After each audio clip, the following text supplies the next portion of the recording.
এর পাশাপাশি যে খবরে নজর রাখতে হচ্ছে, বাংলাদেশ জুড়ে হত্যালীলা চালাচ্ছে ইউনূস ও মৌলবাদীরা। বাংলাদেশে জঙ্গি সন্ত্রাসবাদীদের দেশে পরিণত করেছে ইউনূস, মন্তব্য শেখ হাসিনা। সবকিছু বিচার বাংলাদেশে হবে, সবকিছু বিচার হবে, হিসেব হবে বলছেন শেখ হাসিনা। দেশে ফিরে হত্যাকারীদের বিচার করার আশ্বাস দিলেন হাসিনা। ইউনূসের বিরুদ্ধে রুখে দাঁড়ানোর বার্তা প্রাক্তন প্রধানমন্ত্রী। বাংলাদেশের প্রাক্তন প্রধানমন্ত্রী তিনি বললেন হিসেব হবে,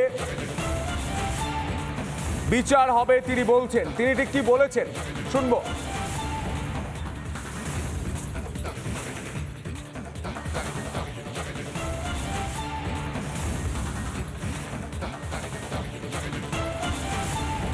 যে সরকার এই ধরনের মানুষ হত্যা করে এবং হত্যাকারীদের লালন পালন করে এবং জঙ্গি সন্ত্রাসীদের ছেড়ে দিয়ে তাদেরকে নিয়ে দেশটাকে আজকে একেবারে জঙ্গির দেশে পরিণত করেছে, একের পর এক মানবাধিকার লঙ্ঘন করে যাচ্ছে এই ইউনূস।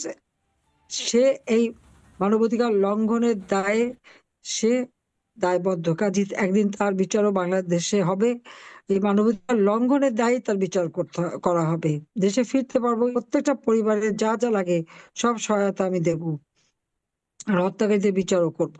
এবং এখন পর্যন্ত দেশকে যারা জঙ্গির দেশে পরিণত করে একের পর এক মানবাধিকার লঙ্ঘন করে যাচ্ছে, তাদের বিচার বাংলা মাটিতে হবে। হরতাল এবং আন্দোলন সেটাকে সফল করবার জন্য আমি আহ্বান জানাচ্ছি সবাইকে যে এদের বিরুদ্ধে সকলকে এখন সংগ্রাম করতে হবে, যাতে দেশটা এই রাহুমুক্ত হতে পারে। যে এই অন্যায় প্রতিবাদ করতে হবে এবং এই রাহুর হাত থেকে দেশটাকে মুক্ত করতে হবে, এই জঙ্গি ইউনূসের হাত থেকে দেশটাকে মুক্ত করতে হবে।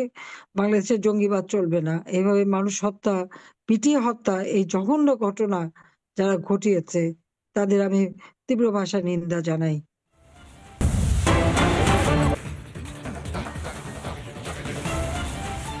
বাংলাকে টার্গেট করছে আসাদুদ্দিন ওয়াইসি, অর্থাৎ গোটা ভারতের যে মিম, সেই মিম তারা আসছেন এই বাংলাকে টার্গেট করছে। কোথায় যাবে তারা?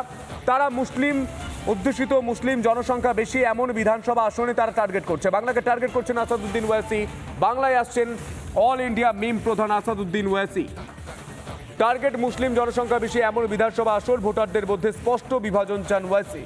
২৬-এর নির্বাচনে ২৯৪টি আসনেই প্রতিদ্বন্দ্বিতা করতে চান। মুসলিম ভোট একত্রিত করে আরএসএস-এর মোকাবিলা পরিকল্পনা, আরএসএস-এর মোকাবিলা করতে চায় এই মিম প্রধান আসাদুদ্দিন ওয়াইসি। তিনি আসছেন বাংলায় এবং এই বিষয় নিয়ে আমরা রাজনৈতিক বিশ্লেষক দেবাশিস বাবুর সঙ্গে আমরা কথা বলি। তিনি ঠিক কি বলেছেন শোনার চেষ্টা করব, শুনব।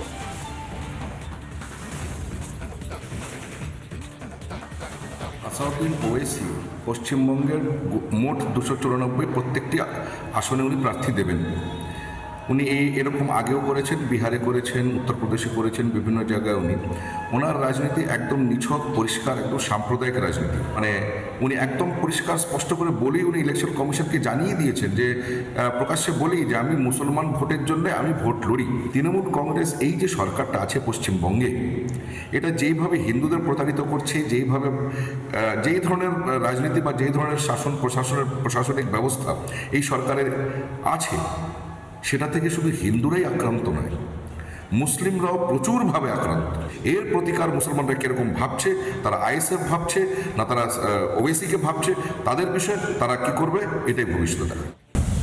নানা ধরনের কন্টেন্ট দেখার জন্য লাইক করুন, শেয়ার করুন আমাদের ফেসবুক পেজ, সাবস্ক্রাইব করুন আমাদের ইউটিউব চ্যানেল। পাশাপাশি অন্যান্য ব্রেকিং নিউজের জন্য অবশ্যই চোখ রাখুন রিপাবলিক বাংলায়।